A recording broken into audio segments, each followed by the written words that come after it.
Hello and welcome to another Half-Pint edition of Drinking with Comics. I'm Shawn, and today, before Mike comes on, Ben. Hi guys, hey everybody. So Ben works at the store, and he's one of, everybody here loves to talk comics, and they all have good taste. And Ben and I have spoken about comics many times on many occasions. And disagreed on a lot of things. Yeah, but we also agree, and we agree to disagree. It's not. You've never threatened me yet. I don't think so, never. With like a broken bottle or Not yet. It might happen. If we talk about Grant Morrison, we might. Maybe, yeah. Well, that happens. Thanks, Grant. We wanted to talk a little bit today about Moon Knight because, as we've discussed on the show before, I think not for a couple months. Moon Knight went through kind of a relaunch, and Warren Ellis took over, and Declan Shalvey. I'm probably saying that wrong because I say everything wrong. I think you're saying it right. I think I've heard it before. Okay. Yeah. Both are very interesting to follow on Twitter, by the way. I'm an Ellis fan going back quite a while, and he hadn't really written anything in comics for a number of years, so this excited me, and lo and behold, it was really, really good. Excellent book. Yeah, really Excellent. Very good. Probably one of the best examples of widescreen comics that I've seen in a while, and it just means it's kind of laid out in that widescreen cinema format, and they play that up with the way that the title's at the front of the book. It looks very much like it's the intro shot to a movie. And just the way that the images are choreographed, and the way that the text works with the images to tell the story. And I use was because they did the first six issues and left. And Ben and I had talked about this. And I haven't picked up 7 yet. No disrespect to Brian Wood or Greg Smallwood. So Ben also really likes the book. So tell me, Ben, take me through Moon Knight, Ellis to Wood. Well, before then, Shawn, Okay. I'm pretty surprised you didn't mention this, but one of the best things about Moon Knight actually is that each issue is a standalone story. Yes. You don't have to worry about continuity. You don't have to worry about all the 80s Moon Knight stuff that Mike likes that I don't know anything about.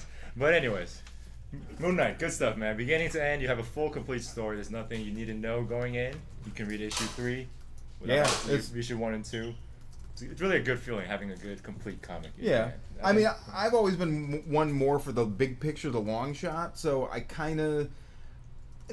won't say I have a prejudice against things that are standalone, right? But I maybe prefer the other, the big picture. You'll still admit it's well done, though, right? It's really well done, and I didn't feel any prejudice towards it at all because, there is kind of a big picture in just that, like, this is him going about like what he does, and so each thing is an individual episode, if you will. They don't necessarily tie together in any way other than it's him, and you kind of see this evolution though of the character as they bring him back, because he starts out, we were talking before the shoot, he's always in a suit. There's no cape and tights, it's a suit with the mask, and he comes in a limousine. But then as the series goes on, you start to get a little bit more of the costume flair. Yeah, and then we were talking about this earlier. There's a supernatural element to Moon Knight, obviously, and you'll see out of nowhere his costume. What was this? What the name of the bird head again? There's an issue where they use... Well, no, the ibis, which I think it's... I forget if it's Set. One of the Egyptian gods has an ibis for a head, right? So he... Mark Spector has a room full of Egyptian stuff, and nobody's ever really explored this before. It's always just kind of been Moon Knight looks like Moon Knight. But Ellis took him into this room, and for one particular thing, he like assembles this bizarre costume that has the skeleton, like the skull of an ibis, and it was frightening looking, and really it was really cool. Yes.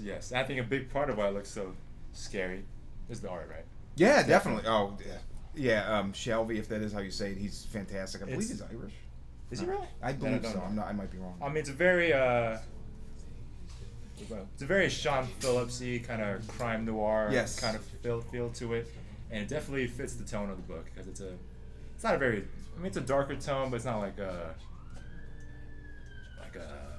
graphic kind of. Yeah, it's not gory. It's maybe I don't know. There's an element of, let's say, suspense. Yeah. Thrill. Yeah. Science Officer Sarah, you were going to say?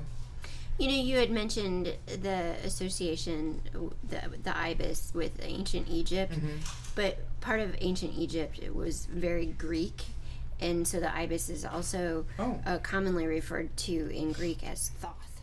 Oh, of course. Okay. All right. We're getting our gods mixed up here. Well, no, not really. But I mean, I just hadn't even thought of the idea that Thoth is the same as. That's right. Yeah. Thank you. That's actually very pertinent. Anyways, going back to Moon Knight here. Cool thing about it again is that not only is it a standalone story, there are very different kinds of stories as well. One of them is very, what do you call it? Just him being a detective, figuring out a crime. There's one where it goes just supernatural, where he just walks into this, I think it's like a possessed or a haunted room. And this is almost like a dream sequence of how crazy it gets. And again, very well illustrated by Shalvey. And I'll give you my favorite issue is actually issue 2. I'm sure you'll recall. Oh yeah, the Hitman. Yes, great. You almost see Moon Knight not at all in the entire book. So what you get is a couple pages, 8 panels each. Each panel has a different character, and one by one they all get. I think they get sniped, right?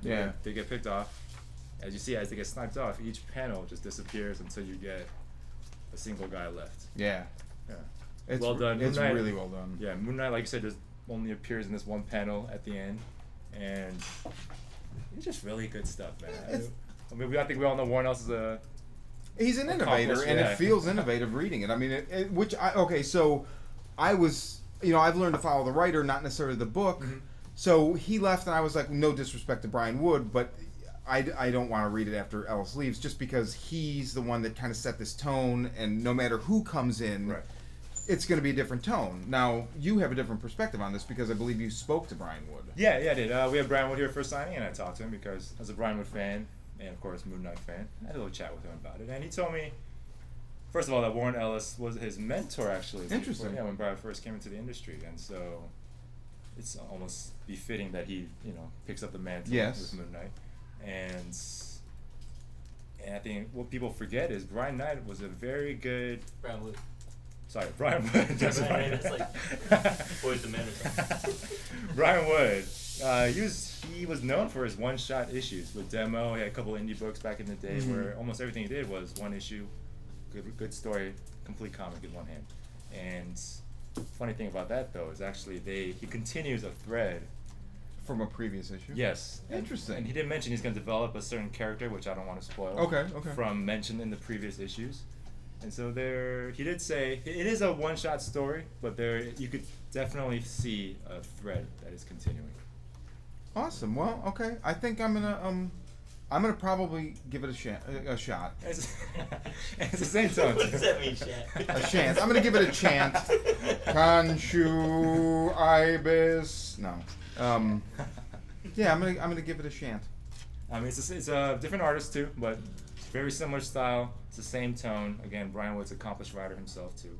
And if you've been reading, I know a lot of customers have been saying they're concerned that Warren Ellis is leaving the book. They feel like the book's going to drop in quality. Let me reassure you guys from Brian Wood himself and from me. I'm telling you too, Shawn.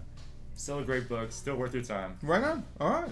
And Moon Knight number 7 came out a couple weeks ago. If you haven't already checked it out, the next issue is coming out pretty soon as well. All right. Cool. Yeah. I'll buy it. And I'll drink to that, so. Here you go, Shawn.